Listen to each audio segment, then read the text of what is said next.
여러분 안녕하십니까. 9월 17일 새벽이 됐습니다. 전우석입니다. 요즘 정말 뉴스가 넘칩니다. 이 대통령실 영빈관 문제. 사실 오늘 이 문제를 짚으려고 했는데 밤 9시가 돼서 윤 대통령이 878억에 이르는 2년치 예산이죠. 이 영빈관 공사 예산을 철회했습니다. 그래서 다음에 이 문제를 한번 짚도록 하겠습니다. 저는 영빈관이 필요하다는 생각이지만 과연 그것이 878억이나 들여야 될 필요성이 있는 것인지 그 점에 있어서는 의문을 제기합니다. 그리고 은수미 전 성남시장에 대해서 징역 2년이 선고됐습니다. 이 뉴스도 제가 준비를 했다가 오늘은 시간상 다음으로 미루도록 하겠습니다. 자, 오늘의 메인 디시부터 짓기 전에 한 가지 말씀을 먼저 드리겠습니다. 이 민주주의가 무엇이냐? 영국을 2차 대전 때 구한 이 윈스턴 처칠경, 저도 책상 위에 늘 이 처칠경의 사진을 깔아놓습니다. 이 윈스턴 처칠경은 민주주의에 늘 불만이었습니다. 무지한 다수가 동등한 선택권을 행사한다는 불만이었습니다. 이 점은 알렉시스 토크빌이나 존 스튜어트 밀도 마찬가지입니다. 영미 전쟁의 결과 보통 선거가 확대되고 그 열풍으로 서부의 변호사이자 전쟁 영웅인 앤드류 잭슨이 대통령이 됐죠. 그 대통령이 되고 나서 미국을 여행했던 알렉시스 토크빌은 보통 평등 선거의 확대로 인한 다수의 폭증을 염려합니다. 상대적으로 빈곤하다고 여기는 다수가 소수의 유산자에게서, 재산을 가진 사람에게서 합법적으로 강취하는 상태를 걱정한 것입니다. 존 스튜어트 밀은 이를 다수의 폭증, 티라니 오브 더 머저리티, 그리고 사회적 전제라고 불렀습니다. 그런데 이런 염려는 21세기 들어와서도 여전히 계속되고 있습니다. 이 민주주의가 소수 정상배의 선전선동으로 편가르기로 진행이 되면 어느 사회든 필연적으로 다수의 빈자와 그리고 소수의 부자가 대립하는 모습을 드러내기 때문입니다. 말하자면 정의와 상관없이 다수의 빈자 편에 선 자는 늘 박수를 받는 반면에 소수의 가진 자 편에 선 듯이 보이는 사람은 언제나 질시의 대상이 됩니다. 저는 우리 역시 문민정부가 들어선 뒤에 아주 오랫동안 선동의 시대를 거치고 있다고 생각합니다. 아직도 종부세의 문제점을 거론하고 법인세 인하를 말하면 부자 감사라면서 핏대를 올리고 있으니 말입니다. 솔직히 우리 민주주의는 너무 열악합니다. 절차적 민주주의가 이제 갖추어졌을 뿐이라고 할까요? 자, 정치판으로 들어가 보겠습니다. 이준석이 15일 남부법원에 비상대책위원 6명의 직무집행을 정지해달라며 5번째 가처분 신청을 냈습니다. 5번째입니다. 그런데 당윤리위가 오는 28로 예정된 전체 회의를 다음 주로 앞당기겠다, 그런 방안을 검토하고 있다는 뉴스가 나왔는데 이준석이 또 시비를 걸었습니다. 미리 그 결론을 말씀드리면 당윤리위는 18일, 그러니까 오는 일요일 날 개최하기로 했습니다. 이준석이 한 말이 이렇습니다. 권투하기로 하고 글러브를 꼈을 때 질 것 같다고 갑자기 칼 들고 나오면 그게 뭐냐? 이 말이 무슨 뜻일까요? 이준석의 말은 국민의힘 윤리위가 이준석을 제명함으로써 원천적으로 이준석의 문제를 해결하려 한다는 음모론에 기초하고 있습니다. 그렇습니다. 당 윤리위가 이준석을 제명하고 의총에서 이를 추인하면 이준석은 국민의힘에서 쫓겨납니다. 가처분을 비롯해 당원 자격을 바탕으로 자신의 권리를 찾겠다는 일체의 소송이 무효로 돌아가는 것입니다. 소송을 할 당원 자격이 사라지기 때문입니다. 이준석은 페이스북에 보여줄 수 있는 편법적이고 비상식적인 모습은 다 보여줄 모양이라며 이렇게 썼습니다. 국민의힘은 가처분 전에 윤리위를 통해 제명 절차를 시도하고 그걸로 가처분 각하를 시도하는 것을 보니 가처분 결과를 받아보면 안 된다는 생각을 하는 것 같다. 어떻든 윤리위가 열리면 이준석에 대해서 징계 개시 결정을 할 것은 분명해 보입니다. 지난번 의총에서 이준석의 이른바 개고기 발언 그리고 신군부 발언을 근거로 징계를 요청했죠. 윤리위가 일단 이 요청을 받아들인 모양새이기 때문입니다. 그런데 다음 윤리위가 원래 열리기로 되어 있던 28일은 당 비상대책위원회 등을 상대로 신청한 3차에서 4차, 5차 가처분이 신문기일이기도 하기 때문에 윤리위를 당기는 방안이 강구됐죠. 그래서 18일로 열기로 한 겁니다. 그러자 이준석이 나중에 나가 제명 시나리오를 만들어서 이준석은 이제 당문이 아니다는 논리로 소송에서 당사자 적격을 소멸시킬 것 같다고 말했던 겁니다. 그는 윤석열 대통령이 해외 순방을 떠나는 18일부터 마지막 재판이 열리는 28일 사이에 윤리위를 열어서 자신을 제명시킬 것이라는 말도 했습니다. 그런데 과연 그럴까요? 국민의힘이 그런 바보 같은 짓을 해서 이준석이 혹시 모를 역풍을 기다리게 할까요? 아까도 말씀드렸지만 윤리위가 열려도 징계 개시 결정을 할 뿐입니다. 아마도 징계는 남부 부분의 심리가 있는 28일 이후에 열리는 윤리위에서 하겠죠. 그리고 그 징계 결과는 사실 뻔합니다. 이준석은 이미 돌아올 수 없는 다리를 건넜습니다. 징계 결과가 뭐냐고요? 탈당 권유 아니면 제명입니다. 그는 윤석열 대통령을 두고 개고기를 팔았다는 모진 비유를 한 것은 물론 지금껏 보수 정당을 지켜온 수많은 당원들을 두고 태극기를 보면 가슴에 손을 올리는 획일주의로 몰았습니다. 저는 만약 이준석이 자신을 보수주의자로 하는 것은 물론 자유주의자라고 부르거나 혹은 민주주의자라고 하는 것조차 문제가 있다고 생각합니다. 그만큼 이준석은 이념에 무지한 것을 드러냈습니다. 아마도 그는 작은 정부나 감세 그리고 자유와 책임, 성장 이 정도의 말로 보수주의나 자유주의를 설명하려고 들 것입니다. 그러니 이 나라를 건설하고 지켜온 원류 보수들을 태극기를 보면 가슴에 손을 올리는 획일주의자로 몬 것일 겁니다. 그런데 어쨌든 어제죠. 원래 예정되어 있던 이준석의 경찰 조사는 없었습니다. 이 나오는 뉴스를 보니까 경찰과 이준석 간에 소환 조사에 대한 합의가 없었던 모양입니다. 이 문제에 대한 제대로 된 뉴스조차 없었습니다. 경찰은 출석을 요구했는데 이준석 측과 날짜 조율이 되지 않은 걸까요? 자, 다른 뉴스입니다. 이 윤석열 대통령이 어제 도하 스태핑에서 문재인 정부 시절 태양광 사업 비리에 개탄스럽다면서 사법 처리 가능성까지 언급했습니다. 정상적인 사법 시스템에 의해 처리될 것이다. 그런데요, 이 문제 보통 문제가 아닙니다. 바로 문재인 대통령을 뒷받침했던 운동권들, 문 대통령이 마음으로 부채의식을 갖고 있었던 그 운동권들이 개입이 됐던 태양광, 광범위한 이 사업들이 위법, 부당한 돈을 유용했다. 우리 국민들의 혈세를 유용했다. 이 문제가 터진 겁니다. 이건 지금은 작은 뉴스처럼 보이지만 앞으로 바로 문재인 정권의 도덕성 전체를 걸고 들어갈 뉴스가 될 겁니다. 윤 대통령이 태양광 사업 예산의 비정상 위법 유용과 관련해 이 기자들이 묻자 한 말이 이렇습니다. 국민 혈세가 어려운 분들을 위한 복지에 써야 할 돈이 이권 카르텔 비리에 사용됐다는 게 참 개탄스럽다. 법이 위반되는 부분들은 정상적인 사법 시스템을 통해 처리될 것이다. 이권 카르텔, 뭘 의미합니까? 커넥션이 있다는 얘기입니다. 앞서 국무조정실 정부합동 부패 예방 추진단은 지난 13일 문재인 정부의 태양광 사업 관련 전국 226개 지방자치단체 중에 12곳을 표본으로 뽑아 전력산업 기반 기금 사업을 점검했습니다. 그 결과 2267건 2616억 원의 위법 부당 사례를 적발했습니다. 이 기금이요, 총 사업이 12조이니 전수조사를 했으면 얼마나 큰 위법 사례가 나왔을까요? 적어도 2조 원은 넘겠죠.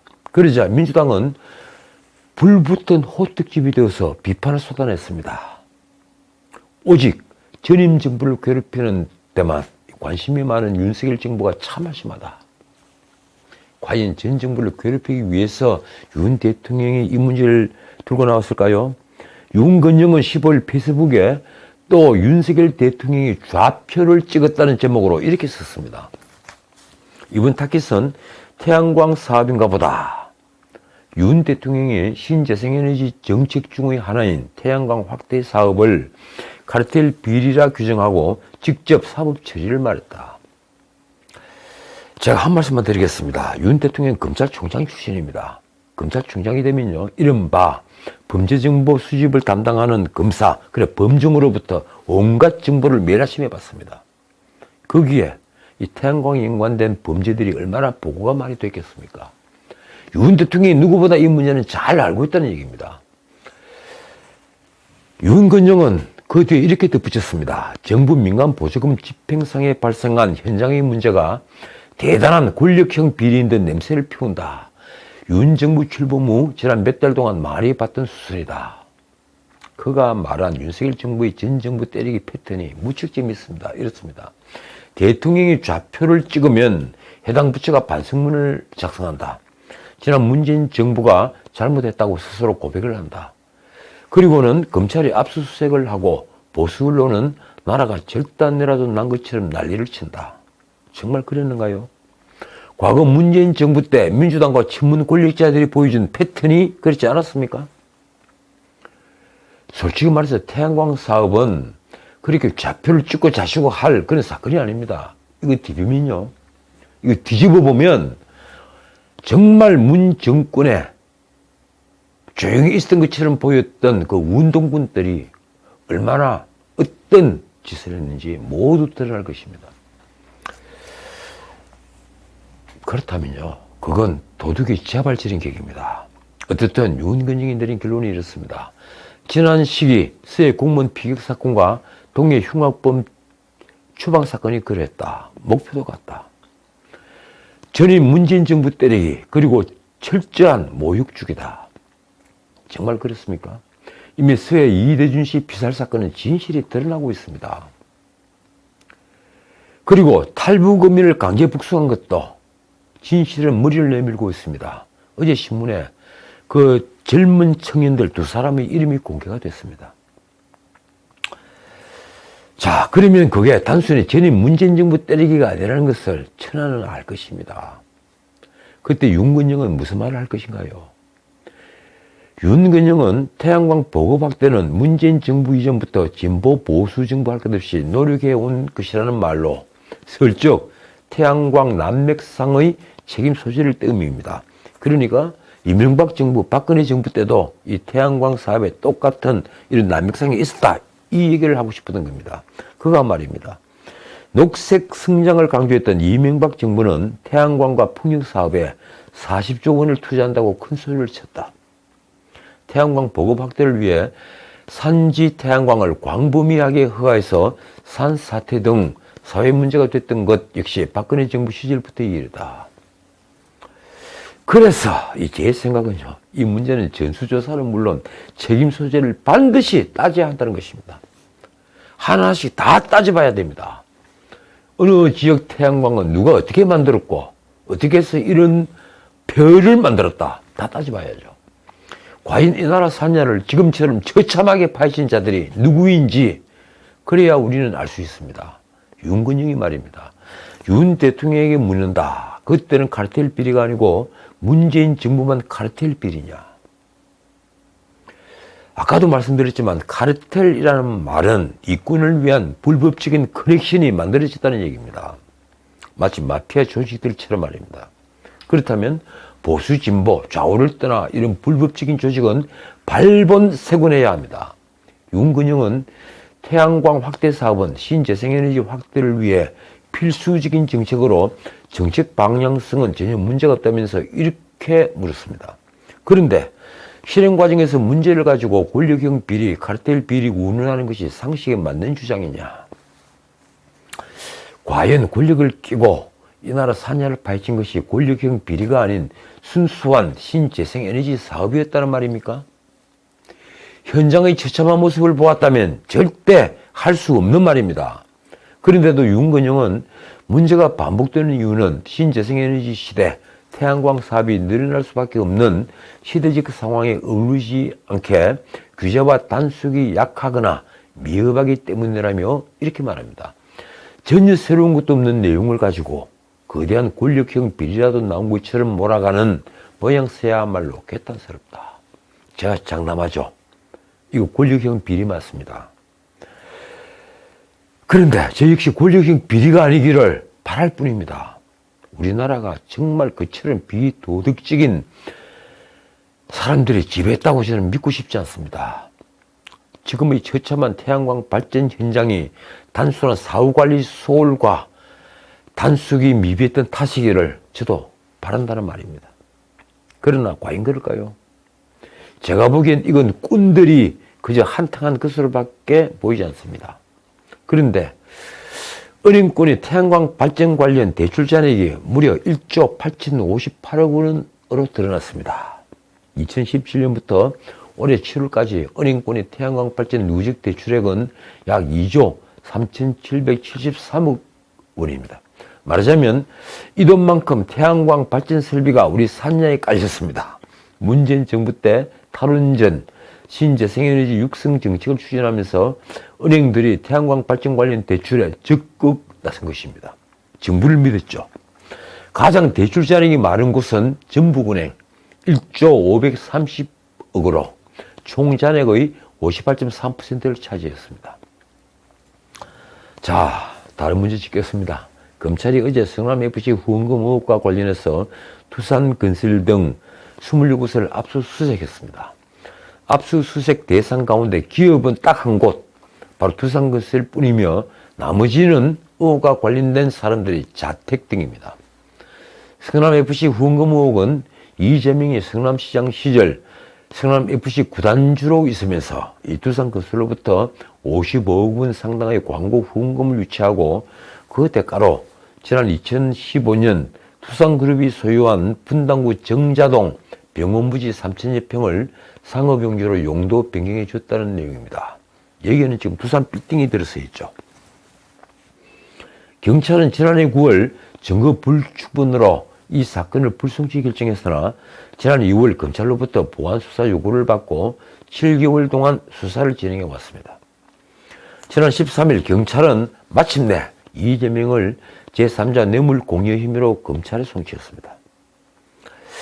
자, 오늘 놀랍게도 공직선거법으로 기소된 이재명에 대한 공소장이 공개가 됐습니다. 이재명과 김문기의 관계가 속속 드러나고 있습니다. 이재명은 20대 대선 후보 시절 대장동 사건 관련 검찰 조사를 받은 뒤에 작년 12월 극단적 선택을 한 고 김문기 씨 전 성남도시개발공사 처장에 대해 모른다고 한 허위사실 공표 혐의로 공직선거법 위반으로 기소됐습니다. 검찰은 공소장에 이재명은 김문기와 2009년부터 알고 지냈다고 적시한 것으로 16일, 그러니까 어제 확인됐습니다. 법무부가 김도읍 의원실에 제출한 공소장에 따르면 고 김문기 씨는 2005년 11월부터 2012년 1월까지 한 건설사에서 근무하며 분당, 평촌, 강남 지역의 리모델링, 재건축, 재개발 업무 등을 담당했습니다. 그는 2008년 9월 분당의 한 아파트 리모델링 사업을 수주했는데 이 과정에서 해당 아파트 리모델링 추진위원장인 유동규를 알게 됐습니다. 이후 김문기는 2009년 6월 성남정책연구원 공동대표로서 성남 지역에서 리모델링 관련 사회운동을 하던 변호사 이재명, 그리고 이재명 변호사 사무실 사무장인 정진상, 그리고 분당의 한 아파트 리모델링 조합장이던 김용 전 민주당 선대위 조직본부장을 알게 됐습니다. 이재명과 김문기, 유동규, 김용 등은 2009년 8월 26일엔 이재명이 공동대표였던 성남정책연구원이 개최하고 한국리모델링협회가 후원하는 공동주택 리모델링 활성화 정책 세미나에서 주제 발표 그리고 토론을 했습니다. 검찰은 김문기는 그 무렵부터 이재명, 유동규, 정진상 등과 리모델링 관련 업무를 본격적으로 함께했다고 공소장에 적었습니다. 공소장에 따르면 김문기는 이재명에게 명절 선물도 보냈습니다. 두 사람은 꾸준히 업무적인 관계를 맺어왔고 2013년 9월 성남도시개발공사가 설립된 직후인 2013년 11월엔 김문기가 사업계획팀장으로 성남도계공에 입사했습니다. 검찰은 공소장에 이렇게 썼습니다. 피고인은 수차례에 걸쳐 2018년 공직선거법 위반 사건으로 기소된 후에 재판 대응 과정에서야 비로소 김문기를 알게 되었고 전화로만 통화해서 김문기의 얼굴도 모르는 것처럼 발언했다. 제20대 대통령 선거에서 당선될 목적으로 허위 사실을 공표했다. 그러니까 김문기는 전화로만 통화해서 저는 얼굴을 모릅니다. 이 하급 직원입니다. 이런 식으로 얘기를 해서 허위 사실을 공표했다는 겁니다. 검찰은 이재명이 성남시장 시절 대장동 사업 핵심 업무를 담당한 김문기로부터 수차례 시장실에서 대면 보고를 받고 그리고 2015년 1월 호주 뉴질랜드 출장에서 이 김문기와 함께 골프를 친 사실도 확인한 내용을 공소장에 담았습니다. 그런데도 이재명은 대선 기간인 작년 12월 여러 방송에 출연해서 당시 극단적인 선택을 한 김문기 씨에 대해 성남시장 재직 때 하위 직원으로 몰랐다. 2018년 제가 선거법 위반으로 기소되고 재판 과정에서 알게 됐다고 수차례 주장했습니다. 심지어 이재명은 김문기 씨와 동행한 호주 뉴질랜드 출장에서 골프 복장을 갖추고 찍은 사진이 공개된 이후인 작년 12월 29일 채널A 방송에 출연해서 이 사진을 조작된 것처럼 말했습니다. 이렇습니다. 국민의힘에서 마치 제가 골프를 친 것처럼 사진을 공개했던데 우리 은행 단체 사진 중에 일부를 떼내가지고 보여준 것으로 조작한 것이다. 그 사진은 조작한 것이 아니라 실제 골프를 마치고 찍은 사진이죠. 이렇습니다. 2015년 1월 6일부터 16일에 이 출장에서 이재명은 1월 12일 유동규와 김문기 씨를 데리고 골프를 치는 등 공식 일정 이외의 일정을 두 사람과 함께 소화한 것으로 조사되었습니다. 성남도계공은 해외 출장 이후인 2015년 2월 대장동 사업을 김문기 씨에게 이관했습니다. 이후 김문기 씨는 대장동 사업 전반에 걸친 핵심 업무를 주도했고 그리고 이재명은 2015년 12월 31일 김문기 씨에게 대장동 사업 관련 공로를 취하하며 성남시장 상을 수여하기도 했습니다. 김문기 씨는 2018년 12월 이재명이 경기도지사 시절 대장동 사업 관련 허위사실 유포 등 공직선거법 위반 혐의로 재판에 넘기시자 이재명의 재판 준비를 돕기도 했습니다. 당시 김문기 씨는 정민용 성남도계공 팀장으로부터 경기도지사 비서실에 연락하라는 지시를 받았고 대장동 사업 과정과 향후 대응 방안 등을 이재명에게 보고했습니다. 김문기 씨는 또 2019년 3월 13일 이재명이 경기도청에서 개최한 공공개발이익 도민 환원제 토론회 토론자로 참석하기도 했습니다. 2020년 11월에는 SBS 뉴스에 김문기 본인이 직접 출연해서 이재명의 공직선거법 위반 혐의를 부인하기 위한 취지의 인터뷰도 진행했습니다. 특히 김문기 씨는 대장동 사태가 터지고 난 뒤에 이재명이 경기도지사이던 작년 9월 경기도청 소속 공무원으로부터 대장동 사고와 관련된 자료를 보내달라거나 이 대통령 선거 경선 캠프에서 생성한 자료에 대해 검토해 달라는 요청을 받고 이에 응했다고 검찰은 밝혔습니다. 그러니까 캠프 안에서 그리고 캠프 밖에서든 이 대장동에 관해서는 최고 전문가가 바로 김문기였던 것입니다. 경기도청 공무원이 대장동 개발 사건과 관련된 피고인 경선 캠프의 언론 대응을 지원할 수 있도록 도와주기까지 했다. 검찰은 이러한 사실을 종합했을 때 이재명이 성남시장 시절 자신의 핵심 공약상을 주도한 김문기 씨를 모를 수가 없다고 본 것입니다. 자, 그러면 어떻게 될까요? 이재명이 공직선거법의 허위사실 유포 혐의, 이 혐의는 벗어날 수가 없습니다. 대선에서 이 허위사실 유포, 그리고 아주 고의적인 이 허위사실 유포에 대해서 과연 법원은 어떤 판결을 내리겠습니까? 저는 그래서 이재명이 지금 겉으로는 웃고 있지만 이재명이 마음속으로는 너무너무 초조할 것이라고 저는 생각합니다. 그리고 민주당도 지금은 이재명과 보조를 맞추지만 멀지 않아 다시 이재명의 법률 리스크 문제 때문에 틈이 벌어질 것으로 저는 판단합니다. 자, 오늘은 여기까지입니다. 이 검찰이 상방울그룹 유차 의혹을 받는 민간단체 아태평화교류협회, 이 아태협회라고 그러죠. 아태평화교류협회가 지난 대선 때 이재명 후보 지원을 위한 불법 선거 조직을 만들었고, 여기에 아태협 회장 안부수 등, 이걸 언론에서는 안모라고 계속 나옵니다. 안부수 등 50여 명이 가담한 정황을 잡고 수사 중인 것으로 15일 전해졌습니다. 수원지검이 지난 9일 아태협 간부 전모를 기소해서 관련자들의 선거법 위반 혐의 공소시효는 현재 정지된 상태입니다. 전모의 공소장에는 안부수 등 50여 명이 공범으로 적시되어 있습니다. 한편 검찰이 이재명을 백현동 사업과 관련해서 허위사실을 공표한 혐의로도 기소했죠. 이 백현동 부지 용도 변경 특혜 의혹과 관련해 이재명은 국토교통부로부터 용도 지역을 변경하라는 지시나 압박을 받은 적이 없고, 이재명이 먼저 자체적으로 4단계 용도 변경을 검토해 이를 내부 방침으로 정한 후에 그에 따라 변경한 것이라고 공소장에 적시한 것으로 드러났습니다. 이처럼 이재명은 지금 사면 초과입니다. 겉으로는 아까도 말씀드렸다시피 정치 탄압이라며 웃고 있지만 말입니다. 이럴 때 우리는 이 말을 되새깁니다. 사필규정. 모든 것은 이처럼 제자리를 찾아갑니다. 이것이 하늘의 법입니다. 지금까지 전식이었습니다.